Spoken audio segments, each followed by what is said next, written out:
Not a week goes by when you don't hear the news of some bodybuilder passing away. Recently, the news of Jo Lindner passing away at the young age of 30 shocked the bodybuilding and fitness community. Now, before you jump to the conclusion that it was steroids, the reason that has come out to be is aneurysm. It is a medical condition where an artery blows up due to swelling or ballooning. Maybe steroids played a part in aggravating his condition, but there is nothing confirmed till now. Things might change as this video ages. As of now, the steroids don't seem to be the primary reason for his death. But this does not change the fact that steroids are the biggest reason for the deaths of many bodybuilders in the history of the world. Bodybuilding is not healthy, but it was healthy. It was one of the healthiest sports in the world until steroids barged in.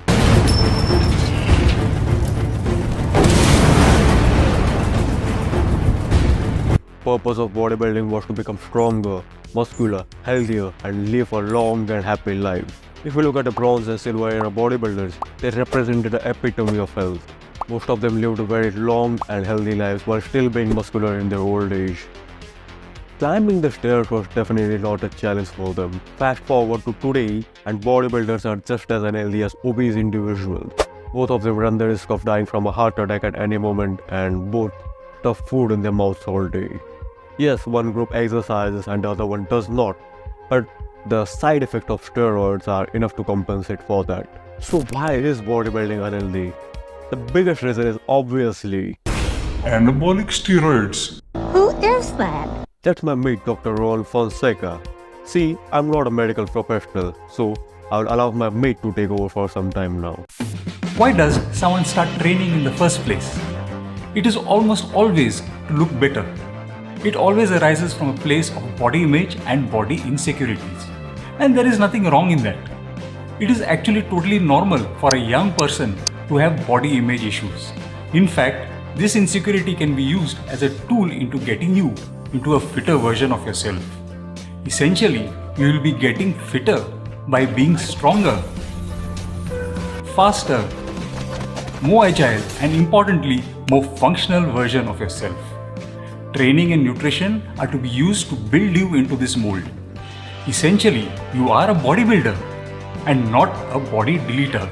The looks and more importantly better health will be a byproduct of your training and nutrition. So where does mainstream bodybuilding as a sport come from? A little bit of history will tell us that the International Bodybuilding Federation was a brainchild of Ben and Jo Lindner, founded in 1946 and is now having affiliates in 190 countries. It is basically a federation started to showcase physiques and not so much to promote health. Over the years, it has mutated into a freak show, a money-making machine for the elite few who run the organization. Much like the World Wrestling Federation, founded by Vince McMahon, now known as the WWE.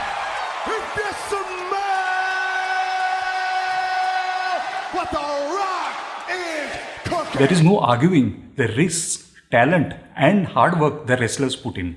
We all know that it is not real, but we like to see something extraordinary. And that is just what professional bodybuilding has become. A freak show. A race to who can pump themselves with as many substances without dropping dead. The bodybuilders very well know what they are getting themselves into. It is a risk and reward game. But one thing I do not understand is how a representative of a freak show has become a poster boy for health. Are these guys strong? Hell yeah. But are they healthy? What do you feel when you look at them objectively?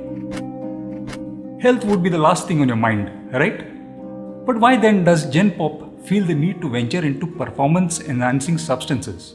The promise of quick results? The promise of looking jacked beyond your natural genetic limits? Before I explain what you might be getting yourself into, remember you have a natural genetic limit for a reason. Your organs too have a genetic limit, just like your muscle, and they can take only so much stress. Is anyone paying you to do steroids? Does your career depend on it? Then by all means, weigh the risk to reward ratio and go for it. But for the rest of us, know what you are getting into. But what are steroids generally? Steroids themselves can be broadly classified into two classes: adrenocorticoids secreted by your adrenal gland and sex steroids secreted by the gonads. Adrenocorticoids help your immune system and are those drugs prescribed by a doctor when you might have asthma or allergies. Sex steroids may be prescribed to you for certain conditions and deficiencies by your doctor. Look at the list closely of the functions of the sex steroids, especially the last point where it activates DNA for protein synthesis. In other words, it helps to build muscle faster and better, and there is no arguing that. Now, anabolic steroids used in bodybuilding are synthetic compounds which mimic naturally occurring sex hormones as a tool to build muscle. Sounds all great until now, doesn't it? You know the rules. If something is too good to be true, it generally is. Let's look at the downsides of anabolic steroids and how it might affect your body, starting right at the top, your brain.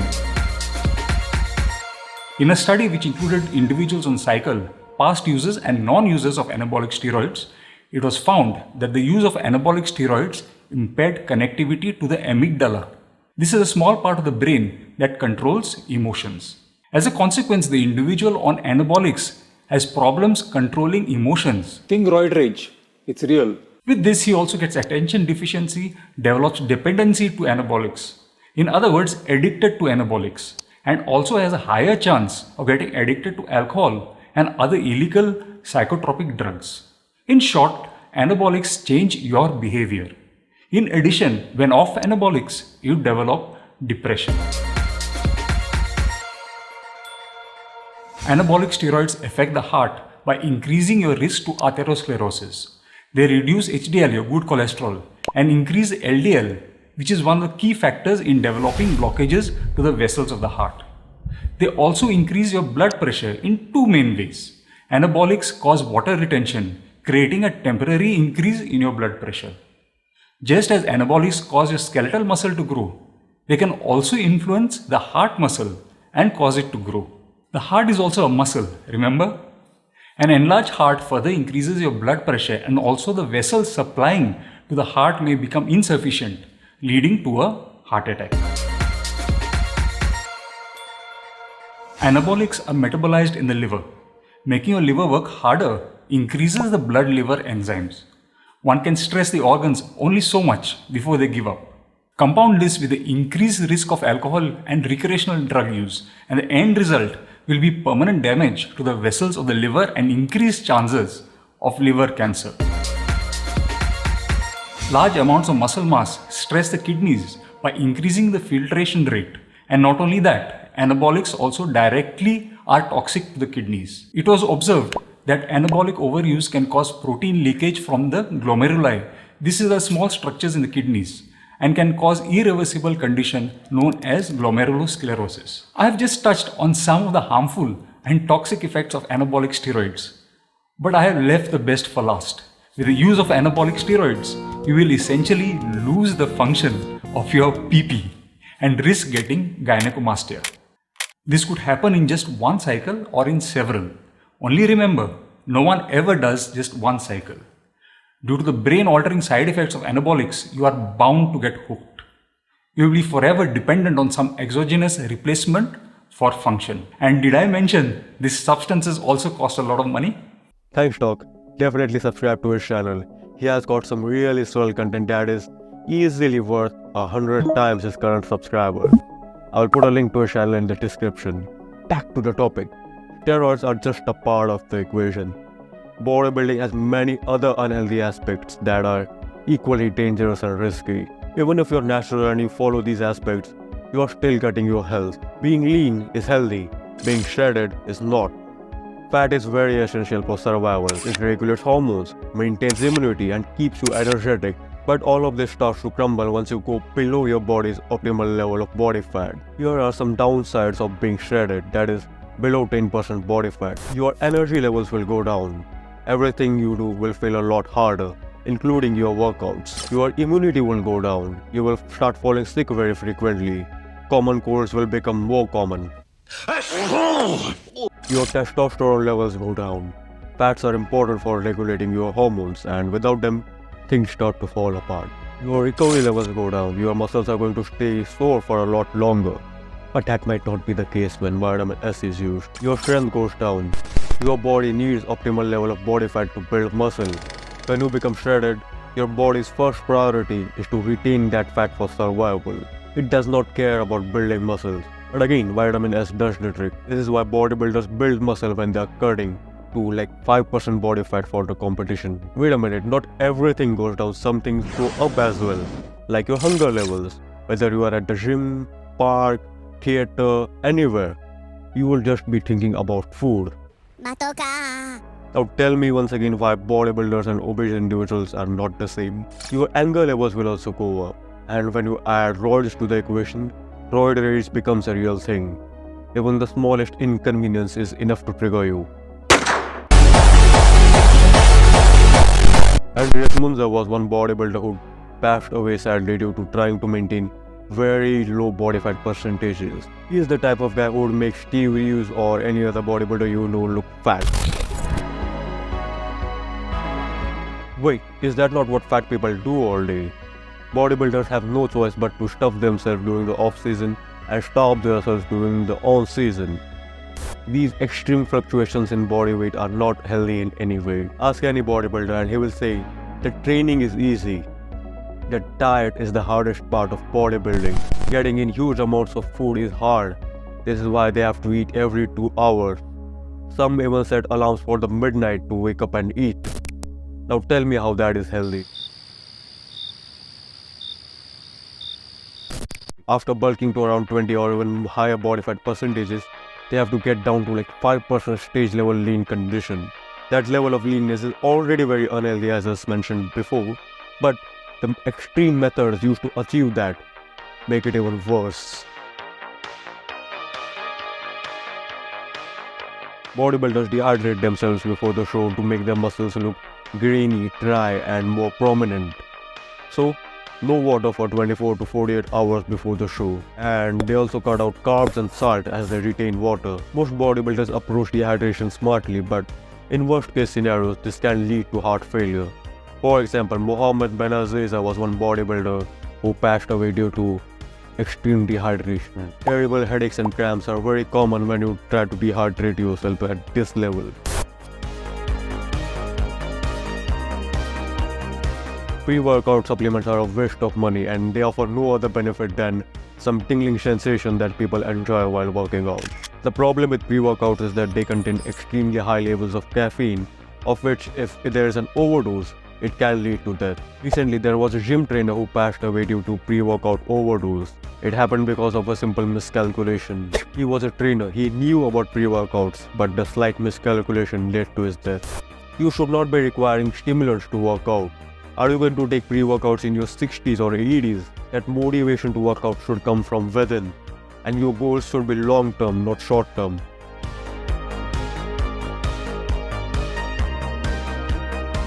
If you believe that getting shredded to like 5% body fat will make you happy, then you are absolutely wrong. Ask any bodybuilder and they will tell you one thing. They are actually feeling their worst when they are looking their best. Only a bodybuilder will be able to understand the pain behind their smile. As I mentioned earlier, the headaches and cramps are going to get a hold of you. And if that does not happen, being dehydrated is not a pleasant feeling. Ask Eddie Hall. Very dehydrated. Even without the dehydration, you are still not going to feel good. Your body is literally trying to fight for survival. Nothing you do is going to please you. Whether you are playing video games, watching the movies, you are not going to feel happy. But you know what will make you feel happy? Raising the flag of your country and engraving your name in the history of the world when you win a bodybuilding competition. If you are a competitive bodybuilder, all of the points I just talked about become secondary. When you have to become the best at any sport, sacrifices have to be made, bodybuilding or otherwise. But most of you guys are not competitive bodybuilders. You have no business going down to like 5% body fat, dehydrating yourself, cutting out carbs and salt from your diet. Or following these protocols will only lead to misery. Even copying the workouts of bodybuilders will not yield any hypertrophy benefits for you. But this does not mean that working out is unhealthy. When people read the news of some bodybuilders dying, they actually think that it is working out that is unhealthy and causes problems. On top of that, there are videos of normal people getting heart attacks at the gym. This just creates more negativity around the gym and lifting weights. People get heart attacks at random places and time. The gym is just one of them. It is not a cause for the problem. I have made a dedicated video and an article on the same topic. I will put the link in the I button and the description. Bodybuilders follow many unhealthy practices that leads to death. Training is not one of them. Fitness and bodybuilding are not the same. Fitness is about becoming faster, stronger, healthier, agile, living a long and happy life. All of this is healthy. Bodybuilding, on the other hand, is about getting as huge as possible and as shredded as possible with any means required. That is not healthy. The problem is that many bodybuilders are marketing themselves as fitness influencers, and many fitness influencers are no good either. Primals. Now that you know how fitness and bodybuilding are different, tell me how steroids are related to fitness. Fitness is about leading a long and healthy life, and steroids do the exactly opposite of that. Steroids have nothing to do with fitness, and any person on steroids or promoting steroids is not a fitness influencer. Get that straight. Such people should not be promoting themselves as fitness influencers. Next up are dirty bulking and dirty cutting. Getting bulked up and shredded is not possible for many natural people. This is why most natural bodybuilders compete once in every 2 to 3 years. Bulking and cutting on a smaller range is okay and is actually required for building muscle. For example, going from 12 to 18 or 20% body fat. But extreme bulks and cut are going to take a toll on your body. Once again, it has nothing to do with fitness. Let's say there is a World War III. Being 5% body fat and dehydrated is not going to be helpful for your survival. You will not have the strength to fight, and if you try to run, you will run out of breath very soon. Again, this is the polar opposite of what fitness is supposed to be. Cutting out carbs and salt is also going to make you miss out on many essential nutrients. All of this is not fitness. The definition of bodybuilding has changed from the Bronze Era to today, and the definition of fitness is also on the verge of changing due to steroid-loaded fitness influencers and fake naddies. This has to be stopped. A clear line must be drawn between bodybuilding and fitness, and the bodybuilding principles should be separated from the fitness industry. This is not just about social media. Many bodybuilders think that winning a bodybuilding competition makes them a fitness trainer. So when they end up training a client, they just copy-paste bodybuilding workouts and diets onto them. Some even go to the extent of promoting and selling steroids for extra money. Such bodybuilders have to be kept far away from the fitness industry as possible. Most people are intimidated by the gym, and this scares them even further. Almost no one is returning to the gym when their body is wrecked by a 40-cent bodybuilding workout.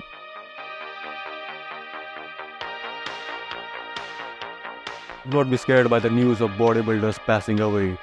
Working out and dieting are some of the healthiest things you can do. If you are intimidated by the gym, you can start at your home.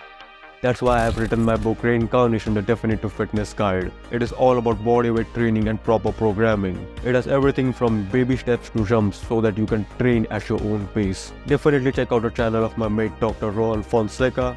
If you like this video, then you know what to do. Hit that like button, share this video with your friends, subscribe, hit that bell icon, grab a copy of my ebook